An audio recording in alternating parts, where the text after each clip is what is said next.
అయ్యా big boss త్వరగా wild కార్డ్స్ని దింపండి, ఈ స్క్రాప్ని త్వరగా బయటకు తోసేయండి. తనుజాకి తెలిసింది మూడే మూడు. అయితే అరుస్తుంది, లేకపోతే కరుస్తుంది, లేదా ఏడుస్తుంది. కరుస్తుంది, అరుస్తుంది, ఏడుస్తుంది రిపీటు, కరుస్తుంది, అరుస్తుంది, ఏడుస్తుంది రిపీటు, కరుస్తుంది, అరుస్తుంది, ఏడుస్తుంది రిపీటు. ఏంటమ్మా మాకిది? భరణి గారి బంగారు భరిణ.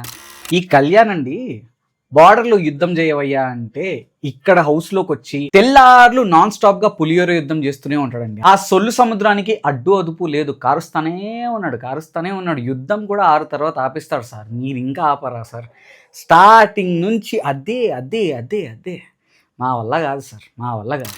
ఏమయ్యా ఇమాన్యువల్, నవ్విచ్చి చంపేస్తావా? నవ్వి చచ్చిపోతే ఎవరయ్యా రెస్పాన్సిబుల్? స్టార్టింగ్ చూసినప్పుడు ఫ్లోరా అండ్ సంజనా గారి ఈ సీజన్కి పెద్ద స్క్రాప్ అనుకున్నా, కానీ చూస్తుంటే ఈ స్క్రాప్లో అన్నిటికంటే వాళ్ళిద్దరే కొద్దిగా కంపారిటివ్లీ బెటర్గా ఉన్నారేమో అనిపిస్తుంది. మీకేమనిపిస్తుంది? శ్రీజ కళ్యాణ్ ప్లాన్ బెడిసి కొట్టిందా? Agent Vamshi reporting. Hi hello నమస్తే, నేను మీ వంశీ. ఈరోజు ఎపిసోడ్లో మెయిన్గా డిస్కస్ చేయాల్సింది తనుజాన్ కళ్యాణ్ పడాల మీద. సో స్టార్టింగ్ తనుజా మీద స్టార్ట్ చేద్దాం. ఈమె స్టార్టింగ్ నుంచి ఒకటి అంది, అక్కడ అందరి హౌస్ మేట్స్తో బంధాలు కలుపుకొని మెయిన్గా భరణి గారితో, ఇమాన్యువల్ గారితో అండ్ కళ్యాణ్ పడాలతో ఈ ముగ్గురితో బంధం ఫామ్ చేసుకుంది. ఎందుకంటే ఫిజికల్ టాస్క్లో మెయిన్గా తనకు హెల్ప్ చేస్తారని, ఆ బాండింగ్ కనుక ఉంటే నామినేషన్స్లో కానీ ఫిజికల్ టాస్క్లో కానీ తనకు ప్లస్ అవుతుందన్న స్ట్రాటజీతోనే తను ఎంటర్ అయ్యింది. అదైతే మీరు నోటీస్ చేస్తే 100% క్లియర్గా తెలుస్తుంది. అండ్ స్టార్టింగ్ నుంచి కాఫీ గురించి అయినా, దేని గురించి అయినా, ఫుడ్ గురించి అయినా అలక, లేకపోతే కంట్లో నలక. ఇప్పుడు భరణి గారు వెళ్ళి దివ్యతో మాట్లాడితే అలుగుతుంది, కళ్యాణ్ పడాల ఇక్కడ మాట్లాడకపోతే అలుగుతుంది. తనేమో అందరితో ఉంటుందంట, కానీ ఇమ్మాన్యువల్ వేరే వాళ్ళతో మాట్లాడితే అలుగుతుంది, లేదా మూలను కూర్చొని ఏడుస్తుంది. గేమ్లో ఓడిపోయినప్పుడు అందరూ స్పోర్టివ్గా ఉన్నప్పుడు తినెందుకు ఒక్కటే అవతల వాళ్ళ మీద బ్లేమ్ చేసి ఈజీగా కన్వీనియంట్గా తప్పించుకుంటుంది? మీరు అక్కడ లాస్ట్ టాస్క్ని క్లియర్గా గమనిస్తే శాండ్ బ్యాగ్స్ని అక్కడ ప్లేస్ చేసినప్పుడు కళ్యాణ్ ఏమంటాడు? మెల్లగా అంటాడు. అక్కడ ఇద్దరి తప్పు ఉందండి. కళ్యాణ్ది తప్పు లేదని చెప్పను, తనుజాది తప్పు లేదని చెప్పను, ఇద్దరిది ఈక్వల్గా మిస్టేక్ ఉంది. ఎందుకంటే కంపాటబిలిటీ, ఇద్దరు కలిసి ఆడుతున్నప్పుడు తను ఏం చెప్తున్నాడో ఆ ఇన్స్ట్రక్షన్స్ని ఫాలో అయ్యి తన మాటల్ని అండ్ అక్కడ చూస్తూ మెల్లగా జరపాలి. అక్కడ ఏం చేసింది? కళ్యాణ్ మెల్లగా అంటున్నాడు, తినేమో దింపుకుంటూ పోయింది, కానీ కళ్యాణ్ ఏం చేస్తున్నాడో చూడలేదు. అండ్ కన్వీనియంట్గా కిందకి లాగేసి కళ్యాణ్కి అక్కడ బ్యాలెన్సింగ్ లేక తను కూడా ఇంకా ఆగు అన్న ఆగకుండా అలానే లాగుతూ ఉంది. సడన్గా కళ్యాణ్ వదిలేసరికి అక్కడ కింద పడిపోయింది. ఇక్కడ ఎవరిది తప్పు? ఆగు అన్నప్పుడు ఆపకుండా నీట్గా కిందకి అలానే లాక్కుంటూ వెళ్ళిపోతే అక్కడ అవతలోడు ఏం చెప్తున్నాడో, ఎలా చెప్తున్నాడో అక్కడ చూడకుండా ఉంటే కింద పడిపోయిన తర్వాత కళ్యాణ్ మీద అరిస్తే ఏమొస్తుందండి? ఇది నాకు అర్థం కాదు. ఈవిడి స్ట్రాటజీ ఏంటో, ప్రతి దాంట్లో ఈ అలకేంటి, ఏడుపు ఏంటి? నిన్న భరణి వెళ్ళి దివ్యతో మాట్లాడుతుంటే మీకు దివ్యానే ఎక్కువైపోయింది, మీకు దివ్యానే అందరికంటే ఎక్కువైపోయింది, నన్ను పట్టించుకోవట్లేదు అని అక్కడ ఏడుపు. మొన్న ఇమ్మాన్యువల్ ఎవరితోనో మాట్లాడుతుంటే నీకు వాళ్ళే ఎక్కువైపోయారు, నన్ను మర్చిపోయా ఉంటుంది. ఈవిడ మాత్రం కళ్యాణ్తో ఉంటుంది, భరణి గారితో ఉంటుంది, అందరితో ఉంటుంది. కానీ తినకిష్టమైన వాళ్ళు కానీ ఎవరైతే తన ఆధీనంలో ఉండాలి అనుకుంటున్న వాళ్ళు అయితే పక్కకెళ్ళిపోతే మాత్రం మామూలుగా ఉండదండి. ఇది నేను ఒక్క ఇన్స్టెన్స్ చూసి చెప్పట్లేదు, స్టార్టింగ్ నుంచి చెప్తున్నాను. అండ్ డ్రాయింగ్స్ వేసింది ఓకే, 100% కరెక్టే. పాపం తను అన్నీ వేసినా అవతల వాళ్ళు గద్దలాగా వచ్చి ఎత్తుకుపోయినట్టు అక్కడ తను వేసింది ఫ్లోరా గారు ఇక్కడ చూసి నీట్గా వెళ్ళి తీసుకొచ్చింది. But it's all about strategy అండి. దానికి ఏడుపే. అవతల వాడు స్ట్రాటజీతో ఆడినా ఈవిడకి బాధే, అవతలవాడు ఏమడిగినా తప్పే, పోపు చేయమన్నా బాధే, అవతలోడు వేరే వాళ్ళతో మాట్లాడినా తప్పే. ఈవిడ కంట్రోల్లోనే ఉండాలి, ఈవిడతోనే ఉండాలి, ఈవిడ తప్ప ఇంకా వేరే వాళ్ళతో మాట్లాడే హక్కు లేదు. అండ్ ఈవిడ ఏం చేసినా కరెక్ట్, అవతలోడు ఏం చేసినా బూతు. ఈవిడ అవతలోడిని కన్వీనియంట్గా ఈజీగా బ్లేమ్ చేస్తున్నా అవతలోడు నోరు మూసుకొని ఉండాలి అన్నది ఎంతవరకు కరెక్ట్ అన్నది నాకైతే అర్థం కావట్లేదు.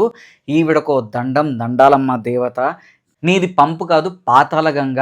ప్రతిదానికి అలిగితే, ప్రతిదానికి ఏడిస్తే మా వల్ల కాదు. ఇది ఏం సంసారం, ఒక చదరంగం సినిమా కాదు, బిగ్ బాస్ హౌస్. అదొక్కటి గుర్తుపెట్టుకో. ఇంకా ఇదే ఆట కంటిన్యూ చేస్తా అంటే నీకు ఒక దండం. అనుజాని నేను ఎఫర్ట్స్ పెట్టలేదా అంటే తన సైడ్ నుంచి పెట్టింది, but she should have that sportive spirit. And అవతలోని ప్రతిసారి అరవడం, చులకనగా చూడడం ఇది మానుకోవాలండి. ఎందుకంటే అవతలివాడు తన టీమ్మేట్, తనకి ఆ కోఆర్డినేషన్ ఉండగలిగితేనే, కంఫర్టబుల్గా అనిపిస్తేనే తనతో టీమప్ అయిపోయి ఆడాలి, లేదా తనతో ఆడకూడదు. సో నాకు తనుజ కళ్యాణ్ విషయంలో కళ్యాణ్ ఎంత తప్పు ఉందో తనుజది కూడా అంతే తప్పు ఉందన్నది నాకైతే అనిపిస్తుంది. మీకేమనిపిస్తుందో కామెంట్ సెక్షన్లో మెన్షన్ చేయండి. అండ్ నెక్స్ట్ వచ్చి కళ్యాణ్ పడాల. ఈయన స్టార్టింగ్ నుంచి ఎప్పుడు జీవితంలో అమ్మాయిల్ని చూడనట్టు ఎప్పుడు చూసినా అమ్మాయిల్ని అతుక్కోవడం, అమ్మాయిల్ని జుట్టు సవరించడం, లేకపోతే ఓదార్చడం. ఏంటండి ఈ గోల? నీళ్లు లేని ఎడారిలో ఉన్నవాడికి సడన్గా ఒక చెరువు, మంచినీళ్ళ చెరువు కానీ ఒక నది కానీ కనపడితే వాడు ఎట్లా ఎక్సైట్మెంట్ ఫీల్ అవుతాడో, ఎట్లా సొల్లు సముద్రం కారుస్తాడో, అబ్బా అని ఎంత ఆనందం ఫీల్ అవుతాడో. ఈయన పరిస్థితి అలా ఉన్నట్టు అనిపిస్తుంది. మెకానికల్ ఇంజనీరింగ్ స్టూడెంట్స్ ఉంటారండి కొంతమంది మా కాలేజ్లో, మెకానికల్ బ్రాంచ్లో అమ్మాయిలు ఉండరు. వాళ్ళ క్లాస్లోకి ఏదైనా అమ్మాయి వెళ్తే వాళ్ళ కళ్ళు పెద్దవి చూసి వాళ్ళు ఒక విధంగా చూస్తారు, అమ్మాయి ఎప్పుడొస్తుందా అన్నట్టు. ఈయన ఏంటండి బాబు, హౌస్లో ఉన్న ప్రతి అమ్మాయిని గోకాడు, గోకుతూనే ఉన్నాడు. ఆయన చూసే విధానం గురించి నేను తప్పనట్లేదు, కానీ పనుల మధ్యలో అది ఉండాలి, కానీ అదే పనిగా పెట్టుకుంటే మాత్రం వల్ల కాదండి. పులిహోర పులిహోర పులిహోర అది తప్ప వేరే లేదు. లాస్ట్ వీకే ఆయన బాగా ఆడి గెలుచుకొని నాన్నగారి చేత అప్రిషియేషన్ తెచ్చుకున్నాడు. అండ్ లాస్ట్ వీక్ నిజంగా హీ డిజర్వ్స్ అన్ అప్రిషియేషన్, చాలా బాగా ఆడాడు. అండ్ లాస్ట్ వీకే రీతు చేసిన పంచాయతీకి ఆయనకు అర్థమైంది, ఇంట్లో బాండ్స్ పెట్టుకోకూడదు, పెట్టుకుంటే సంక నాకిపోతామని క్లియర్గా అర్థమైనప్పుడు మళ్ళీ ఈరోజు వెళ్ళి తనుజాతో నేను ఓకేనా అని ఆట మీద ఫోకస్ చేయకుండా ఆమె మీద ఫోకస్ చేస్తారు. ఆటలో క్లియర్గా తనుజ చెప్తుంది, Kalyan focus on the game, don't focus on my face అని. అయినా సిగ్గు లేకుండా అదే చేస్తుంటే ఏం చేయాలంటే, నిన్న శాంటాస్క్లో ఫౌల్ గేమ్ ఆడాడు. నెక్స్ట్ ఈరోజు తనుజ డ్రాయింగ్స్ వేస్తున్న అక్కడ డ్రాయింగ్కి ఫస్ట్ ర్యాంక్ ఇవ్వట్లేదు, కానీ ఫోకస్ క్లియర్గా లేదని అయితే అర్థమవుతుంది. ఎందుకంటే వేరే వాళ్ళు వెళ్ళి తనుజ డ్రాయింగ్స్ చూసి అక్కడికి వెళ్ళి గెలుచుకున్నప్పుడు తిన టీమ్మేట్ అయిన తనుజ వేసిన డ్రాయింగ్ని తిని అర్థం చేసుకోకుండా లాస్ట్లో రావడం ఎంతవరకు న్యాయం? సరే, ఇంకొకటి, నిన్న బెలూన్ టాస్క్లో నీడిల్స్ టాస్క్లో ఇద్దరిది తప్పు ఉంది, ఎందుకంటే ఆ స్ట్రాటజీయే రాంగ్. సో అక్కడ ఎవరిని బ్లేమ్ చేయలేము. బట్ లాస్ట్ టాస్క్లో కూడా నాకైతే మోస్ట్లీ ఇక్కడ తను చెబుతున్నప్పుడు తను కూడా చూస్తూ ఉండాలి. మెల్లగా అంటున్నాడు కానీ తను చూడట్లేదు. అండ్ స్టాప్ చేయన్నప్పుడు తనుజ ఆపలేదు. అండ్ తిను కూడా ఒకవేళ తనుజ ఫాస్ట్గా వెళ్ళినా బ్యాలెన్సింగ్ చేసుకొని తను కూడా బ్యాలెన్స్ అయ్యేలా చేసి ఉంటే అక్కడ గెలిచేది.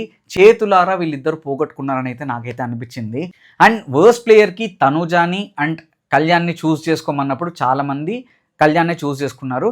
ఎస్, నేను లాస్ట్ టాస్క్ ఒక్కటే నేను కన్సిడర్ చేయట్లేదు, ఆ ముందు టాస్క్ కూడా, నిన్న శాంటాస్ కూడా అన్నిసార్లు రాము, రాతుడు, ఇమ్మాన్యుయల్ క్లియర్గా చెబుతున్నారు హ్యాండ్స్ సరిగ్గా పెట్టు అన్నా కూడా ఏం లెక్క చేయకుండా అదే ఆట ఆడి ఓడిపోయాడండి. లేకపోతే నిన్న కూడా క్లియర్గా మంచి ర్యాంక్ వచ్చేది, వాళ్ళు మంచి పొజిషన్లో ఉండేవాళ్ళు. ఈ త్రిగణన దూత కళ్యాణ్ అండ్ దేవత తనుజ వీళ్ళిద్దరికి ఒక దండం. వీళ్ళిద్దరి పంచాయతీ చూసి చిరాకు వచ్చింది నాకైతే. దీంతో పాటు ఇంకొక దరిద్రం ఏంటంటే ఈ డెమాన్ పవన్, రీతు చౌదరి. ఈ డెమాన్ పవన్ ఆటల్లో మాత్రం చాలా బాగా ఆడతాడు, ఫిజికల్ టాస్కుల్లో కానీ అన్నిట్లో బాగా ఆడతాడు, బాగా మాట్లాడుతున్నాడు కూడా. కానీ ఎక్కడైతే రీతు చౌదరి దగ్గరకు వచ్చేటప్పటికి మాత్రం సొల్లు కారుస్తూనే ఉన్నాడండి. ఈ డెమాన్ పవన్కి సందు దొరికితే చాలండి, బల్లి వెళ్ళి గోడ కతుక్కున్నట్టు, పిడక వెళ్ళి గోడ కతుక్కున్నట్టు వెళ్ళి రీతు చౌదరిని అతుక్కుంటాడు. ఇంకా అతుక్కొని వదలడండి. వామ్మో, ఇలా అయితే చాలా కష్టం. And demon Pavan already last week చూశాడు, ఈమె ఆట కోసం ఏమైనా చేస్తుంది, ఫ్రెండ్ అయినా ఎవరైనా ఒకటే, తన గెలుపు కోసం ఏదైనా చేస్తుంది అని అక్కడ తెలుసుకొని కూడా, తనే తీశాడు కళ్యాణ్ పడాలది, కానీ తెలిసినా కూడా వెళ్ళి ఇంకా రీతు చౌదరిని నమ్ముతున్నాడు అంటే చాలా తప్పు. ఎందుకంటే ఆవిడ క్లియర్గా డెమాన్ పవన్ని యూజ్ చేసుకుంటుంది. అండ్ రీతు చౌదరితో ఉన్నన్ని రోజులు ఈయన సర్వనాశనం బూడిదనే, అంతకుమించి ఏం లేదు. ఎప్పుడైతే డెమాన్ పవన్ రీతు చౌదరికి దూరంగా వెళ్తాడో ఆయన ఆట 100% చాలా ఇంప్రూవ్ అవుతుంది అండ్ మంచి పొజిషన్కి వెళ్తాడు. సో టాస్క్ వైజ్ ఎలాగో బాగా ఆడుతున్నారు కాబట్టి ఈరోజు మంచి పొజిషన్లోనే ఉన్నారు. లాస్ట్కి ఆ శాంటాస్క్లో వాళ్ళే ఫస్ట్ పొజిషన్లో వచ్చి అండ్ పాయింట్స్ పొజిషన్లో కూడా ఫస్ట్ పొజిషన్కి వెళ్ళారు. ఫస్ట్ పొజిషన్లో ఉండేవాళ్ళు నిన్న సెకండ్ టాస్క్ రద్దయిన తర్వాత అండ్ డ్రాయింగ్ టాస్క్లో మళ్ళీ ఎక్కడో పాయింట్స్ లూజ్ అయ్యి మళ్ళీ శాంటాస్క్లో గెలిచి ఫైనలీ ఫస్ట్ పొజిషన్కి వచ్చారు. They deserve an appreciation. Suman Shetty గారండి ఈరోజు ఒక డ్రాయింగ్ టాస్క్ ఉంటుంది, అది మీరు చూసే ఉంటారు. డ్రాయింగ్ టాస్క్ ఏంటంటే ఎవరైతే లోపలికి వెళ్ళి ఫస్ట్ అక్కడ ఉన్న ఐటమ్స్ని చూసి వాటిని డ్రా చేస్తే వాళ్ళ కోటీమ్మేట్ ఆ ఆర్టికల్ని ఏదో కనిపెట్టి లోపల స్టోర్ రూమ్లో ఉన్నదాన్ని తీసుకొని రావాలి. ఆయన వేసిన ఏదైతే ఆ కిరీటం ఉందో నిజంగా చెప్తున్నా, ఊపిరిలో ప్రకాష్ రాజు, మన మమతా బెనర్జీ గారి పెయింటింగ్స్ అండ్ కింగ్లో మన శ్రీహరి గారి డ్రాయింగ్స్ అయితే గుర్తొచ్చాయండి. క్రేజీ, ద ఆర్టిస్ట్ అన్న మీమ్కి సుమన్ శెట్టి గారు 100% సూట్ అయ్యారు అనిపించింది. అండ్ ఇమ్మాన్యువల్ క్రేజీ అండి, క్రేజీ. అసలు ఆ మోటివేషనల్ స్పీకర్ లాగా ఈరోజు యాక్ట్ చేసి, మిమిక్రీ చేసి 1 1 1 2 2 2 3 3 3 ప్రభంజనం ఏఐట్రిపుల్ ఐఐటి అన్న ఆ యాక్ట్ ఏదైతే చేశాడో క్రేజీ అండి. అంటే యాక్ట్ చేయడం వేరు, అప్పటికప్పుడు స్పాంటేనియస్‌గా దానికి తగ్గట్టు అల్లుకొని వాళ్ళకి ఆ సినారియోకు తగ్గట్టుగా ఆయన డైలాగ్స్ రాసుకొని అప్పటికప్పుడుగా మాట్లాడి ఆ స్పాంటేనిటీకి, ఆ కామెడీ టైమింగ్‌కి సెల్యూట్ కొట్టొచ్చు. నిజంగా ఆయన బిహేవియర్ టాస్కుల్లో గానీ, లేకపోతే ఇంట్లో ఎలా ఉన్నాడన్నది పక్కన పెడితే ఎంటర్‌టైన్‌మెంట్‌లో మాత్రం సూపర్బ్ అంటే సూపర్బ్. ఎందుకంటే అంత స్పాంటేనియస్‌గా, అంత క్రియేటివ్‌గా ఆ టైంలో అండ్ సినారియోకి తగ్గట్టుగా సుమన్ శెట్టి గారి లైఫ్ స్టోరీని తీసుకొనొచ్చి కనెక్ట్ చేసి ఎవరిని హర్ట్ చేయకుండా మంచిగా నవ్వించడం అనేది నార్మల్ విషయం కాదు. నాకైతే ఇమ్మాన్యుయల్ అనిపించాడు. నిన్న గాని, ఈరోజు గాని చాలా చాలా బాగా నవ్వించాడు. ఎందుకంటే అంత హీటెడ్ టాస్క్‌లు జరుగుతున్నప్పుడు అందరూ ఒక ఎమోషనల్లీ డౌన్ ఉన్నప్పుడు గాని, కొంతమంది బాధపడుతున్నా, కొంతమంది కోపంగా ఉన్నా అన్నీ చల్లార్చి హౌస్‌లో ఒక పీస్‌ఫుల్ ఎన్వైర్న్‌మెంట్‌ని తీసుకొచ్చాడు. అండ్ మాకు కూడా ఈ దరిద్రం అంతా చూసే బదులు ఆయన ఎంటర్‌టైన్‌మెంట్ చాలా చాలా చాలా ప్లెజెంట్‌గా అనిపించింది. అండ్ టాస్కుల్లో కూడా చాలా 100% ఇస్తున్నాడు. బిహేవియరల్ వైస్ నిజంగానే కొద్దిగా సార్లు ఫ్లిప్ అవుతున్నాడు, గుంట నక్కలా అనిపిస్తున్నాడు. అది తర్వాత మ్యాటర్ గానీ, ఇదైతే అనిపించింది. అండ్ దివ్య నిఖిత స్టార్టింగ్‌లోనే శ్రీజ గురించి చెప్పింది ఏంటంటే, శ్రీజకి ఎవరైనా గెలిస్తే గానీ, ఏదన్నా వస్తే సహించలేదు. ఎంతసేపు ఒక సెల్ఫ్ సెంటర్డ్‌గా ఉంటుంది. ప్రతి దానికి ఏదో ఒక పాయింట్ లాగాలని అనుకుంటుంది అని మాట్లాడుతూ ఉంటుంది. అదైతే 100% కరెక్టే. శ్రీజ నిన్న గూడా రాము రాథోడ్‌ని బ్లేమ్ చేసింది. ఎందుకంటే, నీ వల్లే ఓడిపోయాము. మీరు టాస్క్‌ల గురించి కరెక్ట్‌గా చెప్పలేదు అని. ఈరోజు కూడా చికెన్ ఇది నా చికెన్, నా చికెన్, నా చికెన్ అని గోల చేసింది. రాము రాథోడ్ అప్పుడేమన్నాడు, నీ చికెనే కదా ఓకే అంటే కూడా నువ్వు కెప్టెన్ అయినప్పటి నుంచి యాటిట్యూడ్ చూపిస్తున్నావు, ఇంతకుముందు సంజన కూడా అంతే, ఇప్పుడు నువ్వు అంతే అని చిరాగ్గా. ఎందుకండి, ఇప్పుడు తను అడిగింది 2-3 సార్లు అడిగితేనే రాము రాథోడ్ అలా రియాక్ట్ అయ్యాడు. నిన్న కూడా రాము రాథోడ్ ఫస్ట్ నుంచి చెప్తున్నాడు, మీరు స్ట్రాటజీ ఇది తప్పు, గాల్లో ఉండాలని చెబితే వీళ్ళు వినకుండా వీళ్ళు బొగడా స్ట్రాటజీలు ఫాలో అయ్యి పోగొట్టుకున్నారు. అక్కడ రాము రాథోడ్ తప్పేం చేశాడు? అండ్ ప్రతిసారి ప్రతి దాంట్లో దూరిపోయి అంతా నేనే, అంతా నాదే, నేను చెప్పిందే వేదం, పక్కోలు చేసింది భూతంలాగా చూస్తే ఎక్కడ ఎంతవరకు న్యాయం? సో శ్రీజ దాని వైస్ అయితే రాంగ్. కానీ నాకెందుకో దివ్య నిఖిత స్టార్టింగ్ నుంచి శ్రీజానే టార్గెట్ చేస్తూ పర్సనల్ గ్రెడ్జ్ అయితే పెట్టుకున్నట్టయితే అనిపిస్తుంది. ఎందుకో అర్థం కావట్లేదు. రైట్ ఫ్రమ్ ద స్టార్ట్ మీరు చూస్తే దివ్య నిఖిత ఎంట్రీ నుంచి ఇప్పటిదాకా శ్రీజాకి సపోర్టివ్‌గా ఉండడం గానీ, లేకపోతే శ్రీజాకి ఫేవరబుల్‌గా గానీ, శ్రీజ ఏదన్నా చేస్తే అప్రిషియేట్ చేయడం గానీ చేయలేదు. ప్రతిసారి శ్రీజాని పుల్ డౌన్ చేయడానికే అండ్ నెగెటివ్‌గా ప్రొజెక్ట్ చేయడానికే చేస్తుంది. అండ్ ఇందాక కూడా వర్స్ట్ ప్లేయర్ ఇచ్చినప్పుడు తనేమన్నదంటే తనేమన్నదంటే శ్రీజ స్ట్రాటజీ వల్లనో ఏమో గానీ వాళ్ళు ఓడిపోయారు అన్నది. శ్రీజ స్ట్రాటజీ ఏముంది, తను వాళ్ళ స్ట్రాటజీ అది. అది అందరూ ఫాలో అవుతారని తనకేం లేదు గదా! అది తనిష్టం. అక్కడ పాయింట్‌ని తీసుకొని ఏదో కనెక్ట్ చేసి ఏదో చెప్పాలని దివ్య నిఖిత కొన్ని పాయింట్స్ వరకు కరెక్టే గానీ, ఈ విషయంలో నాకెందుకో పర్సనల్ గ్రెడ్జ్ క్యారీ చేస్తూ, అదే హోల్డ్ ఆన్ చేస్తూ ఆడుతోంది అనిపిస్తుంది తప్ప వేరే ఇంటెన్షన్ ఏది లేదనిపిస్తోంది. సో శ్రీజ అయితే చాలా తప్పులున్నాయి అండ్ మనం చూస్తూనే ఉన్నాము. కానీ దివ్య నిఖిత కూడా ఏదో పర్సనల్ గ్రెడ్జ్ హోల్డ్ చేసుకొని కావాలని పోక్ చేస్తోంది. శ్రీజలోని ఇంకా నెగెటివ్‌గా చూపడానికి ట్రై చేస్తుందని అయితే నాకైతే అనిపిస్తోంది. అండ్ మీరు ఇంకోటి గమనిస్తే కళ్యాణ్ పడాల అండ్ శ్రీజ నిన్న ప్లాన్ చేశారు. ఏంటంటే నేను కళ్యాణ్ కలిపి ఒక టీంలో ఉంటే మా ఇద్దరికి నెగెటివ్‌గా అవుతుంది అండ్ అందరూ మమ్మల్నే టార్గెట్ చేస్తారు కాబట్టి నేను సుమన్ అన్నతో ఉంటాను, కళ్యాణ్ నీతో ఉంటాడు అని తనుజకి శ్రీజ చెప్తుంది. అండ్ వాళ్ళిద్దరిని కూడా ఒపీనియన్స్ అడుగుతారు, వాళ్ళిద్దరూ ఓకే అంటారు, అప్పుడే డివైడ్ అవుతారు, ఫైన్. కానీ ఇప్పుడు ఏమైంది, లాస్ట్‌కి వాళ్ళిద్దరే వర్స్ట్ ప్లేయర్స్‌గా నిలిచారు. నాకెందుకో అట్లీస్ట్ శ్రీజ అండ్ కళ్యాణ్ పడాల కలిసి ఆడినా వాళ్ళిద్దరు ఇంకా బెటర్ పొజిషన్‌లో ఉండేవాళ్ళని అయితే అనిపించింది. లాస్ట్ వీక్ కళ్యాణ్ గెలిచింది కూడా తనకి మంచి పార్ట్నర్ దొరకడం వల్ల. లాస్ట్ వీక్ టాస్క్‌లు గెలవడానికి కళ్యాణ్ పడాలకు ఒక మంచి టీం, మంచి సపోర్ట్ జరిగింది. ఏదైనా అవ్వని తనకు ఒక కాన్ఫిడెన్స్ బిల్డ్ చేశారు. నేనున్నాను చూసుకోవడానికి, నువ్వు ముందుకెళ్ళు అని ఇమ్మాన్యుయల్ గానీ, ఫ్లోరా గారు గానీ తనకు ఫస్ట్ నుంచి ఉన్నారు. కానీ ఈసారి ఓడిపోవడానికి one of the main reason ఏంటంటే తనుజ ప్రతిసారి ఏదైనా ఓడిపోతే డీమోటివేట్ అవ్వడం గానీ, డీమోటివేట్ చేయడం గానీ, ప్రతిసారి అరవడం గానీ, ప్రతిసారి ఒక చిరాకుతనం చూపించడం కానీ, ఒక ఇరిటేటింగ్ ఫేస్ పెట్టడం కానీ, అలా ఉంటే అవతలోడికి ఆడాలన్న మూడు ఉత్సాహం సర్వనాశనం అవుతుంది. అక్కడికి కోపమైపోయి ఓకే తనుజానే కదా అని తను కళ్యాణ్ ఎంత తెచ్చుకున్నా it's all about team coordination అండి. టీంలో ఒకళ్ళు స్పోర్టివ్ స్పిరిట్ చూపించకపోయినా, టీంలో ఒకళ్ళు మనకు కాన్ఫిడెన్స్ ఇవ్వకపోయినా, టీంలో ఒకళ్ళు బ్యాకింగ్ ఇవ్వకపోయినా 100% ఓడిపోవడానికి హై ఛాన్సెస్ ఉన్నాయి. తనుజాన్ కళ్యాణ్ టీం మెయిన్గా కిందకి రావడానికి అదే one of the main reason. And next వచ్చి సంజన అండ్ ఫ్లోరా గారు, వీళ్ళిద్దరి గురించి నిజంగా అప్రిషియేట్ చేయాలి. ఎందుకంటే వీళ్ళు అందరిలాగా స్ట్రాంగెస్ట్ కాదు, కానీ నిన్న టాస్క్లు స్టార్ట్ అయినప్పటి నుంచి రైట్ ఫ్రమ్ ద స్టార్ట్ వాళ్ళు చాలా చాలా బాగా ఆడుతున్నారు. 100% ఎఫర్ట్ ఇస్తున్నారు. వాళ్ళ ఆట వాళ్ళు ఏదో ఆడుకుంటున్నారు, వాళ్ళకి అయినంత వాళ్ళు 100% ఎఫర్ట్ ఇస్తున్నారు. స్మార్ట్గా బ్రిలియంట్ మూవ్స్తో మంచిగా ఎదిగి మంచి పొజిషన్లో ఫైనల్గా ఉండిపోయారు. నిన్న ఫస్ట్ టాస్క్లో 4th పొజిషన్లో వచ్చారు.